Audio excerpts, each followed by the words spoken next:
Good morning, welcome to a new class. We're covering ADHD today. First things first, we'll look at this triggers, the signs. Let's write ADHD here. The signs, what it is in the current medical system, and then we'll introduce the fun part, which is understanding the thinking process, the thought process behind a new way of thinking about ADHD. I have this mind map over here. We can go over it one by one. So 3 things you have to remember when it comes to ADHD. The first thing is inattention. So the ability or the lack of ability to not be attentive to anything when it comes to whether it's listening to someone, whether it's concentrating on a particular task, completing one task, there is inattention. I spelled it wrong. There you go. Inattention. And then there's hyperactivity. So activity, basically, this is if you look at someone who's drowning, and imagine someone's drowning and they're trying to come out, panicking, trying to grasp air.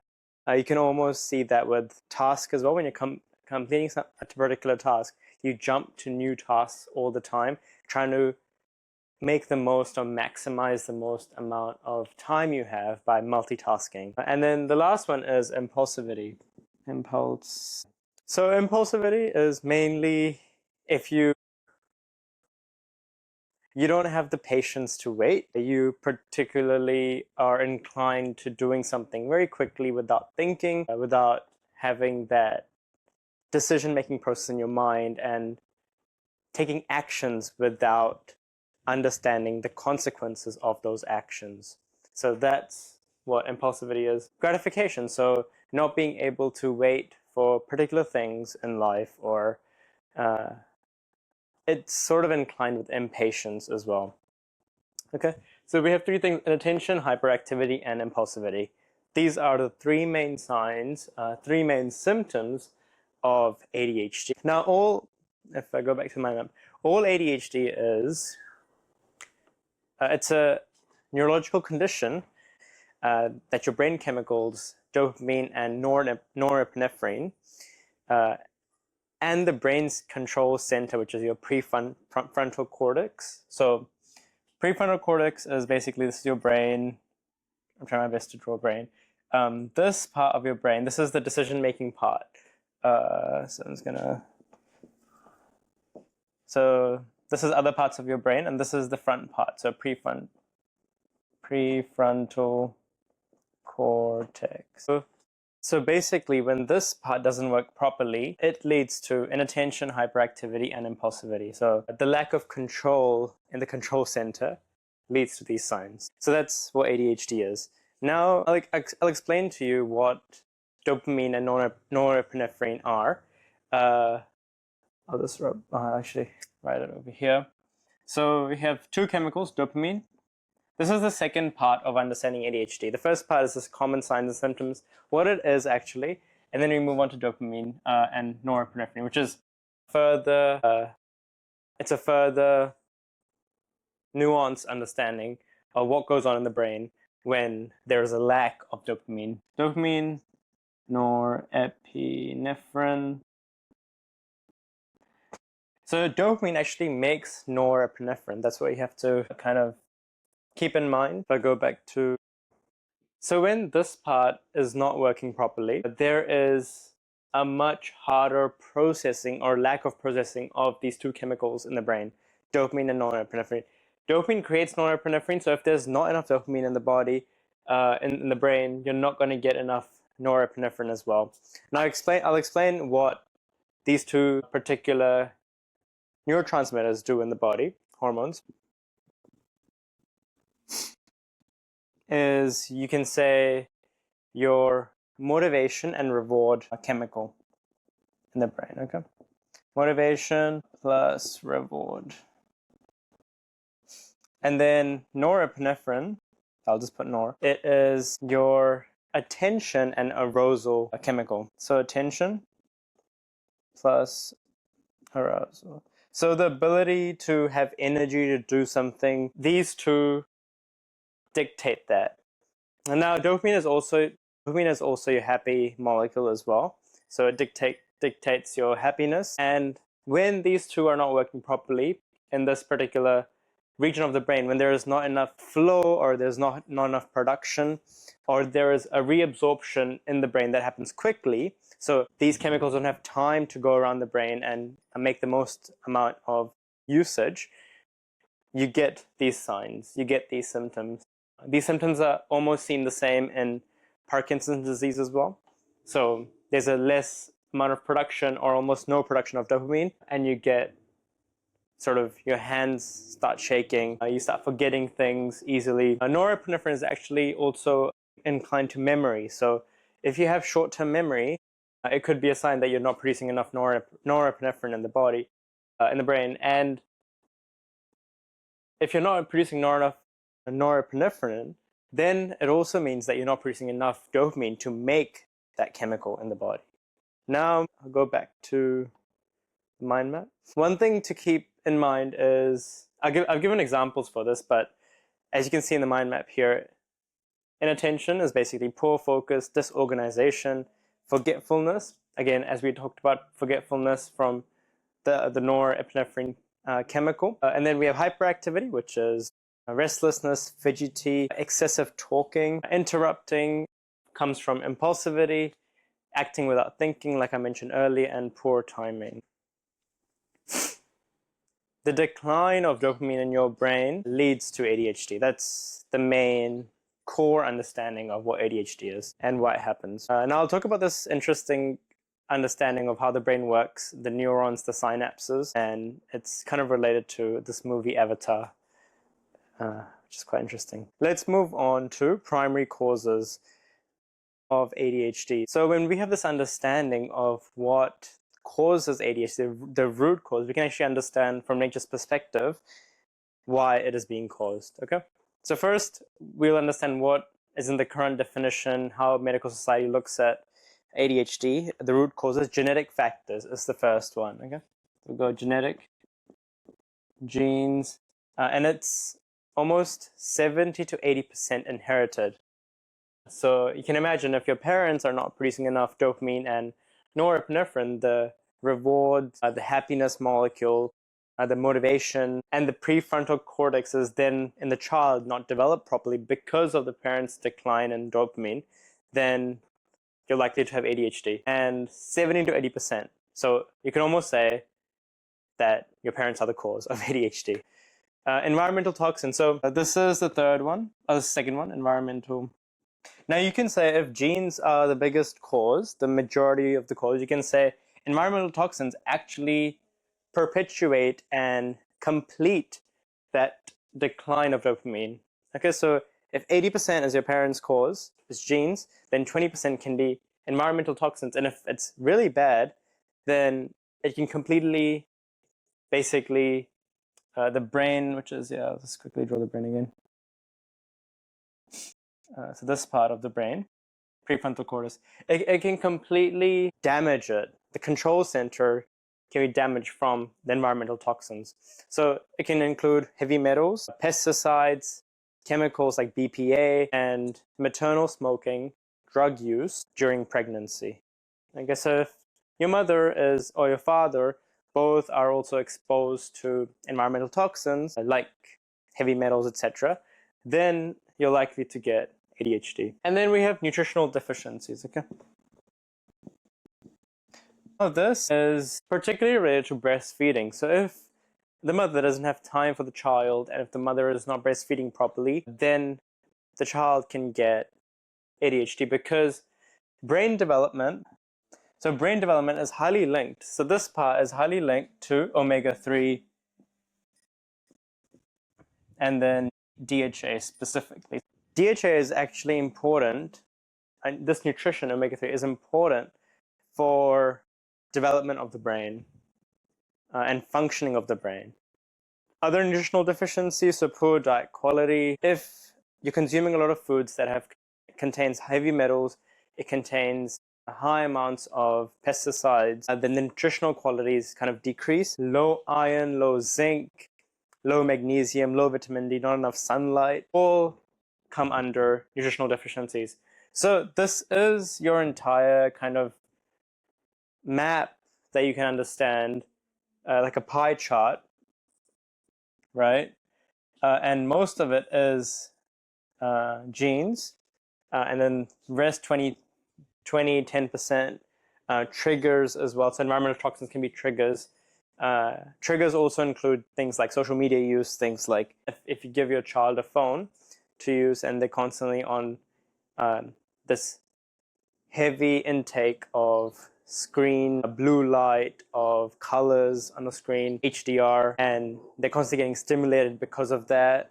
And that also is an environmental toxin, or perpetuates and triggers the particular symptoms that are already in the child's gene because of the parent. So one thing I wanted to mention here, so the reason why I mentioned breastfeeding is because formula, like if a mother is not breastfeeding the child, they would essentially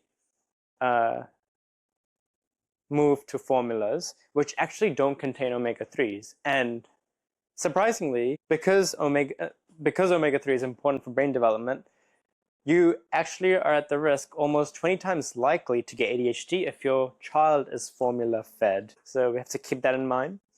Coming back to functions of dopamine. So dopamine is focus, attention, impulse control, like we mentioned earlier, motivation and reward. And norepinephrine is alertness, arousal chemical, keeps you awake. Memories formation, so helps you respond to stress.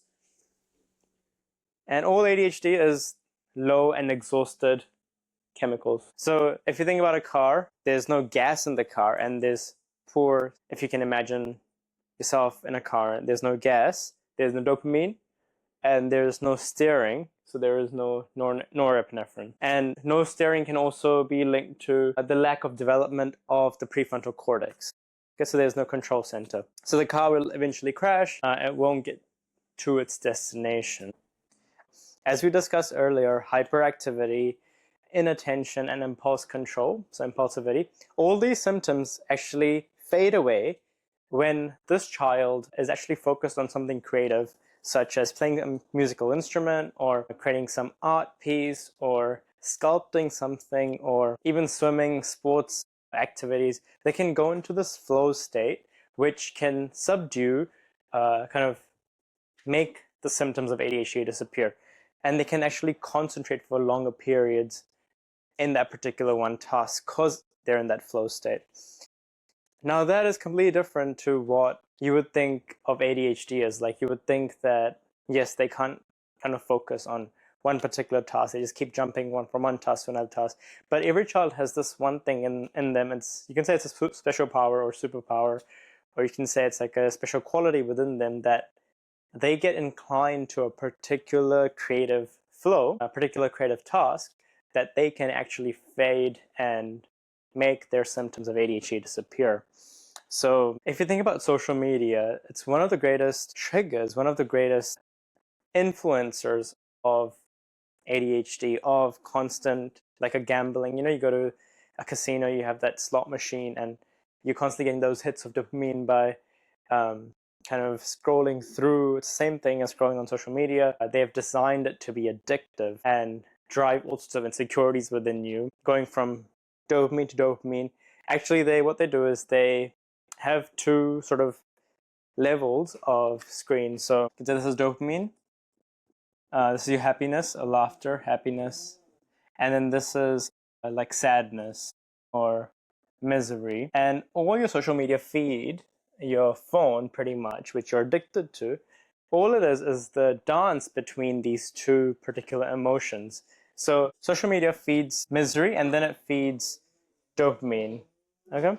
So 1 second you get a reel which is sort of miserable, and the other after that, when you scroll, you get a reel which is happiness or which is laughter, and they basically fluctuate your emotions that way, making you addicted to feeling happy, making you more emotional, making you actually, the use of emotions subconsciously, the use of fluctuations of emotions subconsciously and consciously, they make you numb. Your phone, social media, it makes you numb to these particular chemicals, to emotions, because these particular chemicals are declined. They fade away. So that's one thing you have to understand, is the dance between these two emotions make them numb over time. And I'll explain how dopamine actually gets, it's like a spray in your brain. So there's a particular location in your brain. This part. So there's a particular location in your brain which is called the VTA, and this works like a fountain. So it sprays dopamine throughout your brain. So your brain gets flooded with dopamine because this VTA kind of sprays. It's like a sprinkler of dopamine. This is just for reference purposes for now. So if you can imagine dopamine being continuously flooded, like your VTA, the location where dopamine is released, you're constantly being flooded with dopamine every 3 seconds, right? 3 seconds. That's how short the attention span is. Every 3 seconds you want a reward, and social media gives you sadness, and then after that it gives you happiness. So within 3 seconds, it's that whole process that makes you addicted to social media. If you want to work on your ADHD, if you want to help yourself develop a more long-lasting brain, have impulse control, if you want to be less fidgety, less restless, the first thing you have to do is actually cut out social media, because it doesn't play with your emotions then. It allows you to build your focus. Now, like I was mentioning earlier, most children actually who have ADHD, they have this power to concentrate on one particular task and stay at that task until it's achieved, or until they have been fulfilled by its outcome. So the more creative, the more you incline to that particular nature of yours to do that one task that makes you less impulsive, that is something that you should keep doing. That is something that you should be in a loop of, so you can build your focus, you can build your concentration powers, you can build your impulse control through channeling that one particular task, through that creative flow.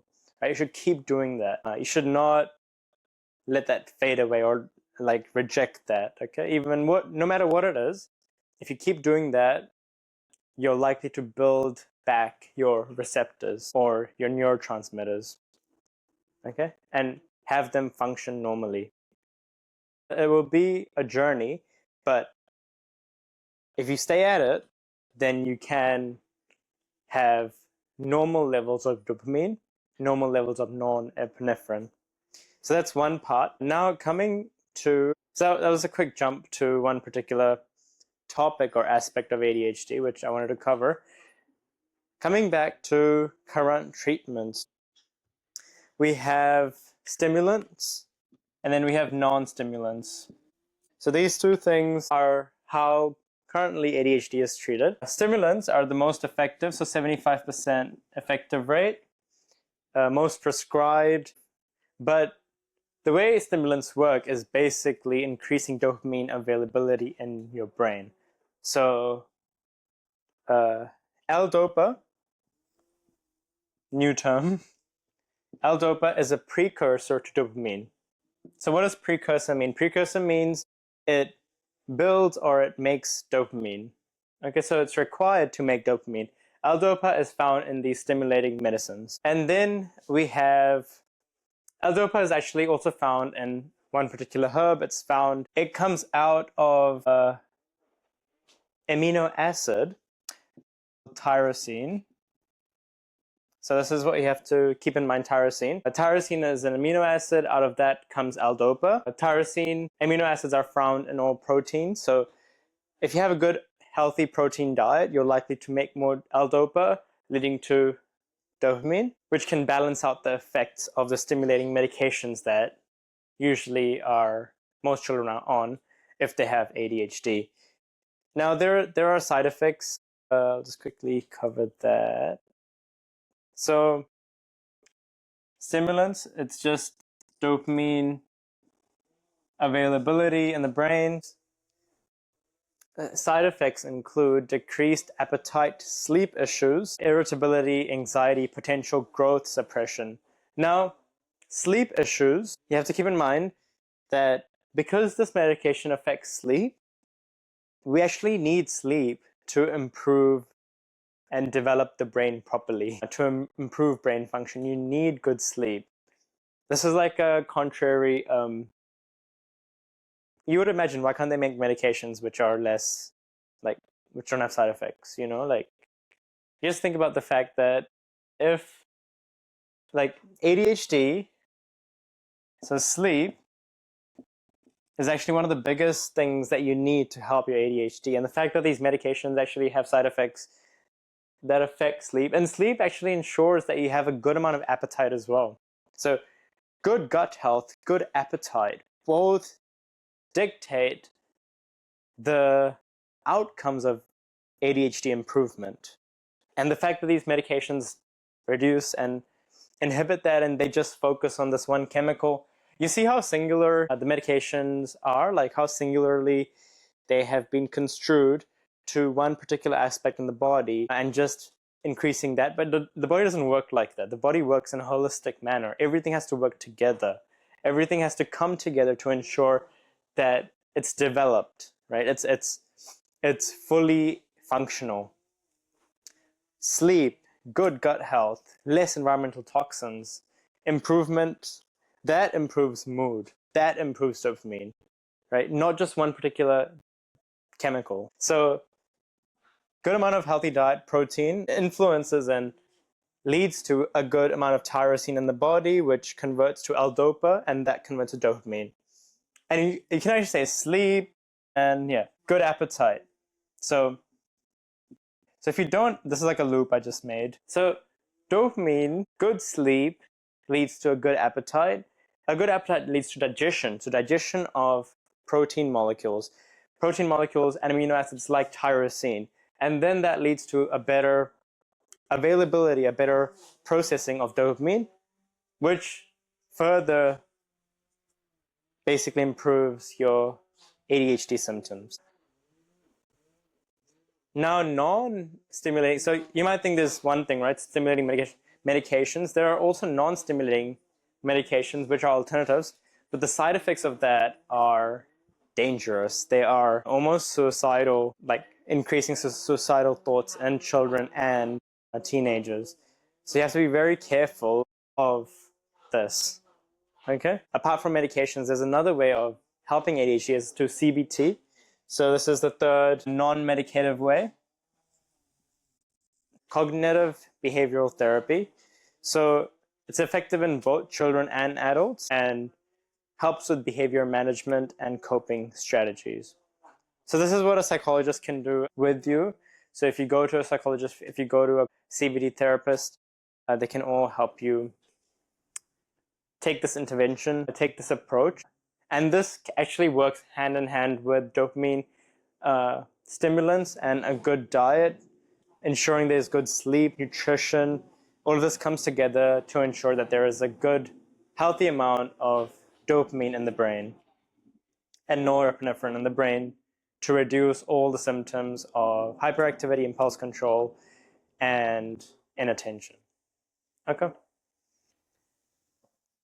Moving on to the fun part, which is nature's intelligence and how nature can heal, can support ADHD. Prefrontal cortex, as we discovered, I'll just quickly pull up the mind map.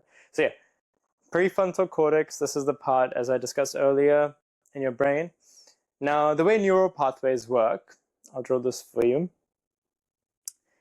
You have synapses, you have receptors, and if you've ever watched Avatar, it's literally the same. That's how neurotransmitters work.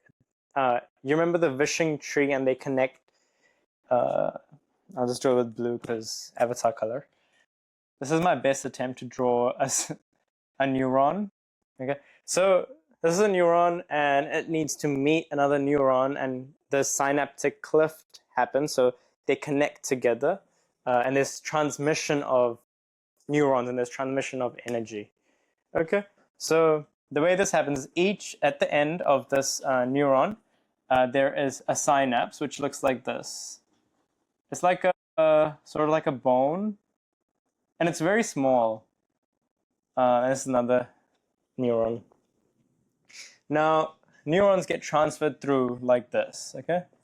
Now, there's receptors that are there's like bridges over here. Okay, there's like bridges that the receptors go through, and then there's like receptors which open up and they get received. The neurons get received, I guess. It's a synapse. So this is how neurotransmitters work, essentially. And it's basically the same thing as the avatar. So if you've seen Avatar in the movie, they go to the wishing tree and they connect their hair, or I think it's their tail, I forgot, sorry. Their tail to the tree, and you can see those neurons kind of connecting and coming together. Hair molecule sort of structures coming together. That is how a synapse works. So there's energy transmission when that connection happens. It's like almost hair-like structures. And I'll just quickly show you. There's a flow. In the movie, you can see energy rushing through the connection. In your brain, it's a mix of electricity inside the hair and chemicals at the very tip of where they touch. And now something should come to your mind, how these neurons you can see, right? You can see this neuron structure. What is it shaped as? What is it in nature? What is the same? So you'd come to that understanding, and after questioning, you would come to that understanding that actually fungi and a mushroom is very much same of how the synaptic cliff works and how synapse transferred through, how like a fungi spreads like this inside. This is basically the structure of a neuron and neurons. Okay, so I'll just show you here. Mycelium, which is like a type of mushroom and fungi, spreads through the soil. It literally looks like this. This is how the brain's neural pathways exactly the same. They're shaped exactly the same. Nature uses designs over and over again. In science, this is called the branching shape. It's like a tree-like structure, a dendritic branching structure, which is the exact same structure that a mycelium follows when it's spreading. So this is actually a mushroom. It's not the brain.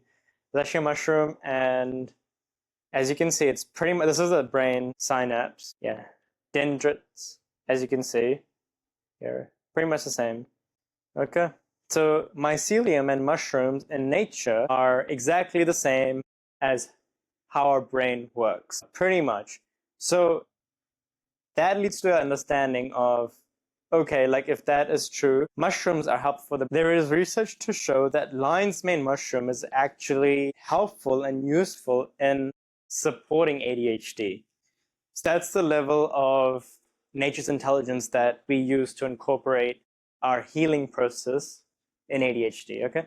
So we understand the structure, we understand how it's being made, and if it's the same pattern in nature, where we can identify that in nature.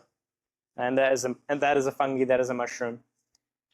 The next question is, which location or sites are release dopamine and norepinephrine? So which sites release this? Locations in the brain, and I'll walk you through it.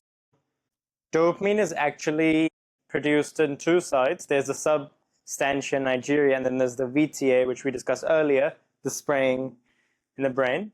And what are these locations shaped like? Even though there is no outcome, we still have to understand what it's shaped like so we can actually imitate, or we can actually understand it later on. Primary site where most of the dopamine is produced is substantia nigeria, and it looks like this. It's like dark circles, eyebrow sort of shape, a dark crescent. And in Parkinson's, this area is actually declined and the darkness disappears. And basically you don't have much release of dopamine in the body. As I mentioned earlier, to create sensation of reward and pleasure, there's a spray like a fountainhead, the VTA. The hypothalamus, the gut, the kidneys, this is also 3 more locations where the dopamine is produced. Noradrenaline, norepinephrine is produced in the locus coeruleus, located in the part, like pons part of the site. So this is LC, as you can see over here. And then this is also similar, like it's literally blue in color, very similar color to a blueberry or the azure stone. Lazuli, if you've ever heard of this stone. So pretty much the same. It's located over here. Tyrosine amino acid converts to L-DOPA. L-DOPA converts to dopamine. Dopamine converts to norepinephrine. And then norepinephrine is further converted to epinephrine, adrenaline. You get that high when you're on adrenaline doing something adventurous. That's when there's a further conversion of norepinephrine. So that is, and furthermore, sympathetic nerve endings, adrenal medulla. Right? So these are the primary sites of where these two particular neurotransmitters are made. I want to talk about one thing which is important. As we were discussing genes earlier, what does it mean by genes? Immigration, as we discussed in the last session for asthma, immigration is a huge risk for health risks for a child. And ADHD is very much similar, that immigration, if the parents are immigrating to a new country, the child is likely to have ADHD. And I'll explain why and how that happens. If you observe ADHD children, if you've ever met children with ADHD, you would notice that they are very much validation seeking. Now, validation seeking is someone wanting to prove themselves so they can be validated, so they can be approved that they are good enough in society in front of your eyes. So they try to have these behaviors, these actions to prove themselves. And that comes from their parents. So when parents immigrate, when there's a change in location, when there is stress in the parents, immigration is a very stressful thing, especially if you don't have like a support or ground with you. So when parents immigrate, they go through a lot of stress, survival, a lot of security issues. They have lack of security. They're in a new country, they're tackling new problems, and when they have a child in between that process, they don't really prioritize the child. Now, the main purpose of a human being is to reproduce, right? That's why we're here. That's how nature has built us. Our main purpose in life, biologically, is to reproduce. It's not to make money, okay? When a family is running after money, running after status more, when they're trying to go from one class to another, let's say, trying to switch classes from middle class to rich class or poor class to rich class, whatever it is, when they're trying to transcend classes, when they're trying to make more money, when they're trying to, even though their wants can be sufficient and they're in survival mode, if that is covered and they want more, and it's like a never-ending process of just wanting more, they don't really focus on the child. And nature then displays its result by having issues in the brain. So when a family is running after money more, they put child second.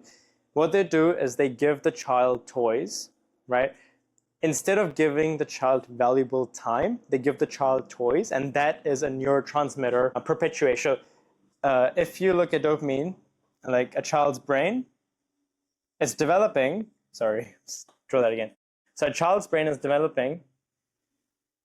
It sees its parents working really hard, trying to survive, trying to make meets end. And the child's brain goes like, I'm not the most important thing. I'm the second most important thing. Because money is number one for the family, okay, for the parents. And that's what the child sees. The child sees the parents saying, oh, money is number one for them, and I'm second. So I have to actually do something, become something, achieve something in the form of money or in the form of status to make my place first in front of my parents' eyes. Okay, so that is the understanding of why children are born with ADHD. Now, parents, on the other hand, because they're focused, because they don't have time to give, they don't breastfeed the child properly, they don't have time to give, what happens is that they feed their child toys. The child's getting toys like this, like one after another. There is a hit of an object. And that is, again, same thing as social media does. It perpetuates, sprays dopamine into your brain constantly. It's the same thing. If parents are not giving their child time, valuable time, which is long lasting, which is much more of love, which is much more of attention, the child grows up in a world where they have to do something, become something, achieve something to prove their worth, to prove that they are something, right? Especially to their parents. Okay? Because they grow up with a brain which is developed in a way which is wanting to become first place in the parents' eyes, right? And the parents have never given time properly to the child, which leads to the development of the brain. This is, again, it's a whole cycle. That's how ADHD is in children. That's why there's genetics. If you look at impulse control, if you look at the ability to wait for something, the ability, instant gratification, the lack of that, it's actually very much inherited because of parents trying to grasp. It's a scarce environment. There's not enough resources around, so they grasp everything quickly. They want everything quickly to ensure their survival. So when there is survival, it's a very turbulent space to be in for the parents and child. Okay? And all I'm saying is, if you're going to have a child, you would rather be in a stable environment. You would rather be in a very where you can give your time to the child instead of toys, instead of an iPad, instead of a phone. You know, you can give valuable time. That's when you should have a child, not when you're trying to you're focused on something else, right? So that's why ADHD happens 70-80% of the time. And then environmental toxins, other factors, social media, all perpetuate. It's a huge thing to kind of take in. So take your time with this and really understand the psychology part, because no one really explains this properly. And no one really explains why child grows up in one particular environment compared to another particular environment. If you've seen the marshmallow test, for example, marshmallow test is the ability to wait for a marshmallow. The people who were able to wait, who had impulse control, were successful in the future, and the people who didn't wait, who didn't trust, who didn't have the patience, they weren't successful. But that is it's sort of an indicator of ADHD as well. That test, if you can wait or not, okay, for good things. Moving on to dietary factors. So this is where you can help ADHD through particular interventions. We can look at dietary first. So we have eliminate harmful foods, junk, fast foods, food additives. You want to white flour, any sort of junk. Again, same thing, junk, remove completely. A Mediterranean diet, you'd rather approach that. Have blueberries, again, azure stone in your brain. I'll see the location in your brain.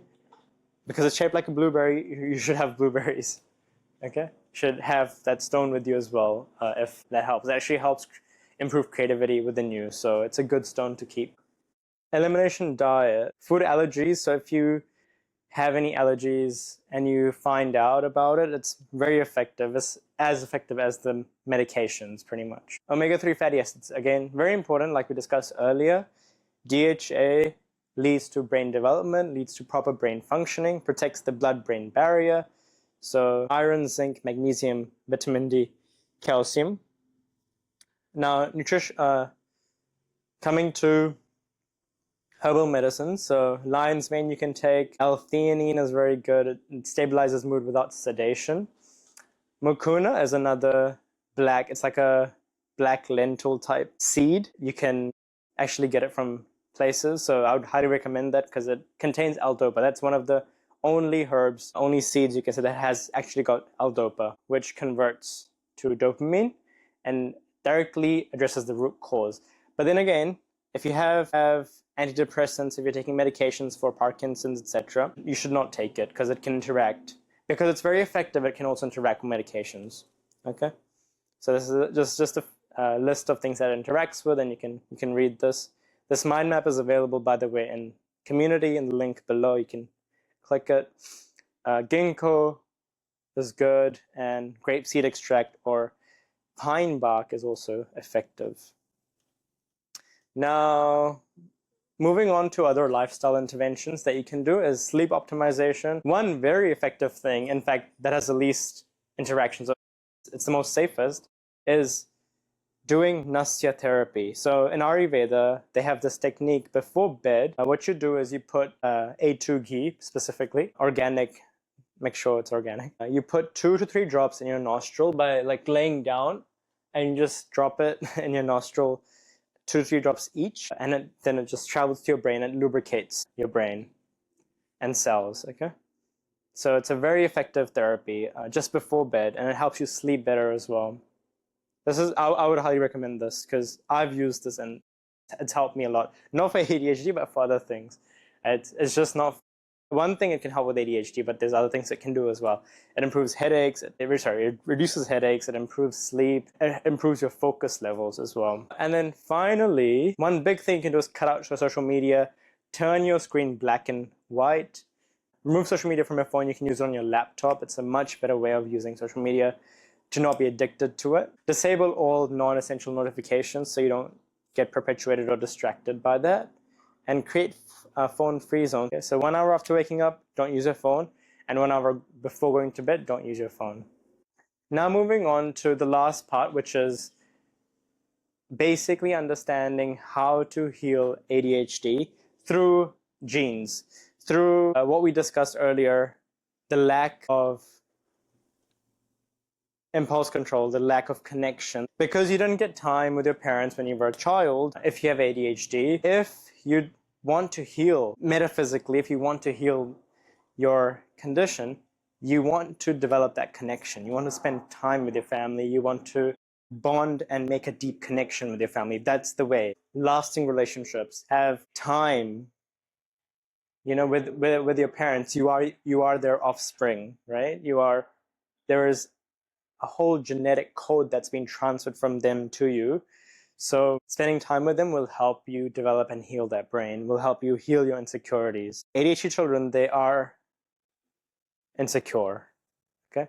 And they grow up with that insecurity because their environment is very unstable. Their environment is survival, and they get imprinted in their mind when they're young, okay? When you're 0 to 7 is your brain developmental age, one of the most influential ages where your subconscious mind develops. So at that time, if you know that you didn't get enough love, you didn't get enough time with your parents, and that you have ADHD now, the best way to help is through securing that relationship, through securing the attachment. So having long conversations, it's very uncomfortable because there's a generation gap, but it's what needs to be done, right? Because you didn't get that in your childhood, you can still do it now, but you can do it. It will be slow. The progress will be slow, but if you keep at it, if you keep looping that habit in your brain of your parents don't want, like they don't want for you to validate. They want to just exist. Like your existence is all that matters. It doesn't matter what you become. It doesn't matter what you do. It doesn't matter whether you become successful or not. Not that doesn't matter. Like a rose, if you look at a rose, there is no expectation for that rose to do something. It will naturally be fragrant. You'll naturally have that creative flow within you. You'll naturally become something. But you don't need to be validated for that. You don't need to be awarded for that. And you don't need to seek that award or that validation in your parents' eyes. That's very important to know, because that will secure you, right? That will secure you, and you won't perpetuate, you won't grasp for validation. You won't grasp for, I'm trying to survive. I'm trying to seek approval from people by making a lot of decisions, by doing a lot of actions, right? You become more peaceful, you become more calm. And from that calm, you'll be able to focus more. You'll be able to hold your attention for things that are actually important because you're calm. Calmness comes from being secure in yourself. That security comes from you not chasing validation. That's very important to understand. It's very important to know that when you develop a good relationship with your family, that you become friends with your family, and I know it's hard to do, but you can do it. It's the energy. It takes the time. It takes the effort. You have to do it. Everybody's a human, right? Everybody's the same. Okay, there's no one bigger than you. There's no one smaller than you. Everyone's the same psychologically. So you have to think that way, that you can develop a friendship, you can develop a bond with your family. They're not looking for something from you, right? They're just here to give, and you're here to give unconditional love. That's all it is. A relationship, bond with someone with deep connection, there is no expectation. There are, like, you can say that there are a few expectations, but they're very minor. They're not huge. But the biggest expectation is actually just love. It's unconditional love. Right? There's no condition attached to it. You're not meant to do something to need their love, to get their love. You'll be loved naturally. All your mother needs, or your father needs, all they need is love. That's what they need, and that's what you need. Like, your inner child needs love. That's what it needs. Right? If you look at validation, it's a very top level psychological need. The bottom, the foundation, is actually love. If you take out all the top layers and if you just work on the last layer, you will have a very peaceful life. You will be calm. So spend time with your family, spend time with people,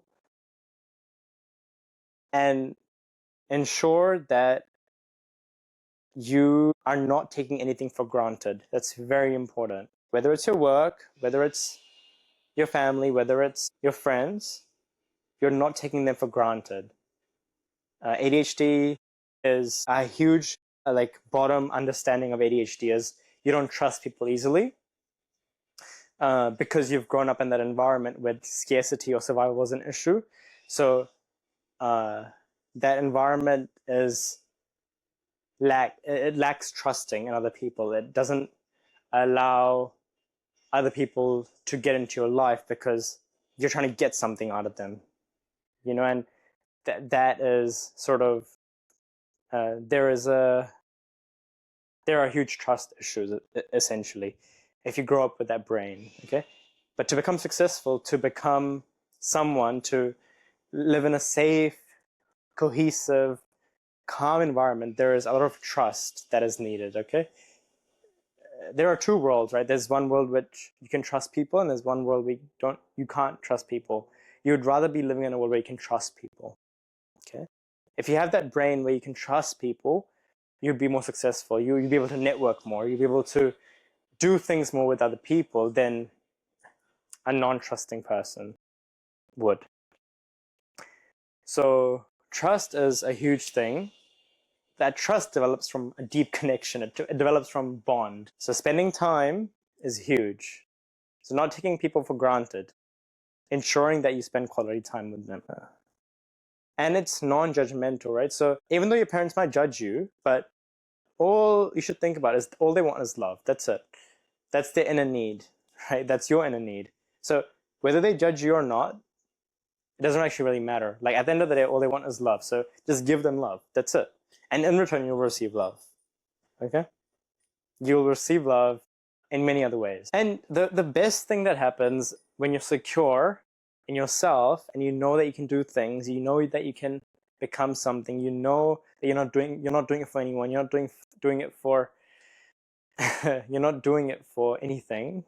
You're just acting like who you are. Like, if there's a bird in the sky, it just flies, right? Its natural behavior is to fly. It's not seeking the validation of its mother bird. Like, it's not going to be like, oh, like, I can't fly, so I'm a bad person and I'm not successful and my mother's not going to look at me properly, right? It's not going to do that. It's just going to fly because that's its nature. So that's how you are. Like, a mother, in fact, doesn't even judge whether the bird is properly flying or not. It just lets it fly. It guides it. It can help it, right? But eventually, the bird will naturally fly, right? So non-judgment, trusting, and you just understanding that you're naturally going to do things which are creative. It doesn't need validation. It doesn't need approval. It doesn't need awards, right? You're going to have a very peaceful, calm life. That's how it is. And there's not going to be a lot of stress. A bird doesn't stress when it flies. A fish doesn't swim in stress, you know? It just swims. That's how we're meant to be. We're meant to be naturally doing our behaviors. Everybody's different. Everybody has different behaviors. You should not compare yourself to anyone, right? You should not be like, oh, someone's doing better than me. No one is better than you. Everybody's the same. Everybody's on the same level as they're meant to be, as they're meant to be doing. Nobody's better than you. There's this hierarchy of people in society. It's a game that has been created. It's an illusionary game. Okay? It's not real. Everybody's different. Everybody matters. A bird is the same thing as a fish. It's the same. They're doing different actions, but it doesn't mean one is better than the other. Okay? If a fish looks at a bird, he's like, oh, it's flying, like, I wish I could fly. You're not going to fly. You're going to be more stressed. But if you just be like, oh, I'm a fish, I should just swim, you will swim and it'll be natural. Do your natural behaviors. That's all you have to do. Meditation is huge. One of the biggest things you can do for improving ADHD is meditation. First, start with 1 to 2 minutes. Very easy. Move on. Every week by week, just keep improving. 3 minutes, 4 minutes, 10 minutes, 20 minutes, 30 minutes. If you can do 30 minutes, you'll almost you've basically conquered impulse control and hyperactivity. If you can do 1 hour, you're basically like a king, you can say, you know? 1 hour meditation. If you ask someone to sit down for 5 minutes, they won't be able to sit down. Like, this generation is insane. Like, it doesn't, you know, like, there's no attention span. They can't sit 5 minutes. They have to be moving. They have to be active. They have to be stressed. They have to be perpetuated or like constantly stimulated by something. Then it can never be bored, you know. So doing nothing, that's essentially all meditation is just doing nothing. Is your mind is here and you're over here and you're observing your thoughts. Your mind, you're looking at it from a bird's eye view.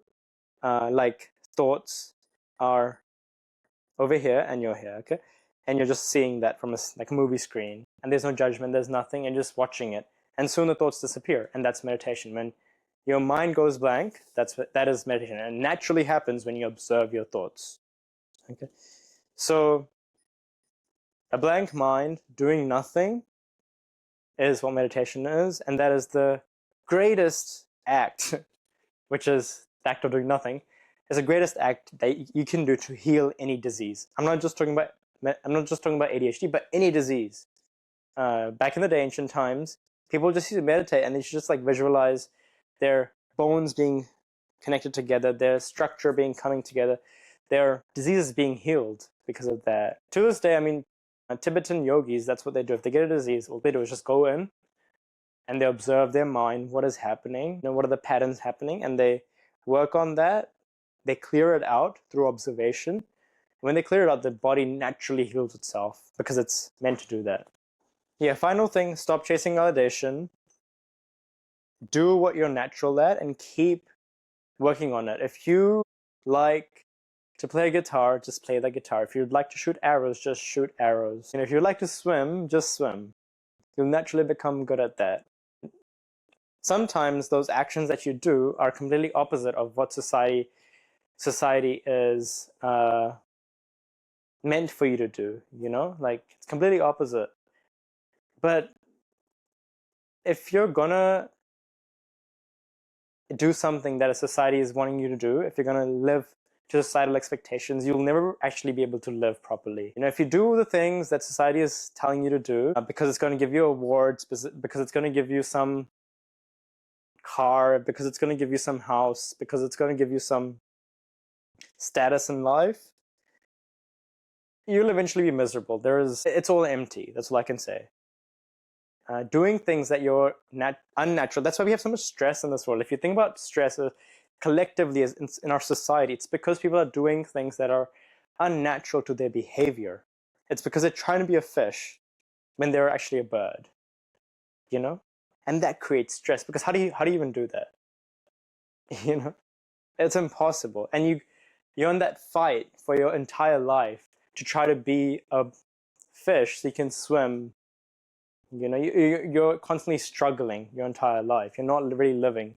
But if you just be like, I'm a bird, so I should just fly. That's my natural nature. Then you'll fly, and you'll enjoy that. And so things that everybody's different. Everybody has different likings. No one should be compared to. And that's what social media actually compares you to people and makes you feel bad about yourself. So you chase validation by posting about yourself, and it's a cycle. And you lower your dopamine levels in your body, you lower your happiness, you become miserable, you become depressed, and you go to doctors to get medicated for your depression. You go to psychologists to get help for your mental thought processes, your patterns.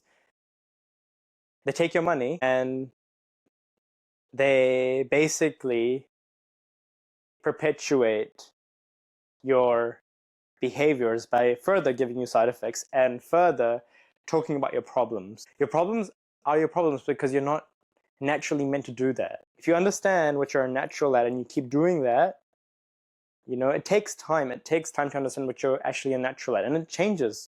You're a dynamic human being. You're not one person. You're not one thing that's meant to do one behavior your entire life. You're not that. You're a dynamic person. You can do anything, whatever your inclinations are towards, right? And if you're doing things for rewards, if you're doing things for a particular outcome, then you'll never be happy, because all you're doing is chasing something. Your journey is a struggle, where your journey should be blissful. You should wake up every day feeling motivated, feeling naturally happy that you're alive and you're going to have the best day of your life. And no future outcome should dictate your present behavior. You should live in the present moment, right? Why should you be seeking awards? Why should you want to make your parents proud? Why? There's no need for that. In fact, if you'll naturally be who you are, if you're happy, if you're content, people around you will observe you and they'll want to be that. And that is the best success indicator. In fact, this programming of societal chase of success, which is basically money and status, it's a game. It's an illusionary game, right, that you've been forced to play. But the people who actually do the opposite things and they don't go through the same route as everybody, they eventually become more successful and more wealthy or whatever in the game because they've done the opposite, right? Because they've done what they're natural at. So if you're creative, if you like acting, or if you like playing a guitar, if you just keep doing that, you'll naturally earn the money that you need to do. Because you're good at that. You're rewarded for what you're good at. You're rewarded for things that you can provide, your value, right? That you bring forward on the table. That's what you're rewarded for. And the more value you can bring, the only way you can bring value is through doing something that you're good at, and that makes you happy. It's like all one thing, It makes you happy, you're good at it, you keep improving on it because you enjoy it a lot, and no one can then compete with you. There's so many creatures on this planet, right? So many people, but if you just do your thing, no one can compete you on that thing. Practice that. Practice your natural behaviors. That is the only way to help ADHD. You'll be a much calmer person. You'll be less reactive. You'll be less fidgety. And eventually, because of your calmness, you'll be able to make better decisions in life. When you make better decisions from a calm mind, you get better outcomes. And that's how you evolve. That's how you grow as a human being. And you'll naturally do that. So have a great rest of your day. Thank you for watching. And I'll see you for the next session, which will be on GERD, acid reflux.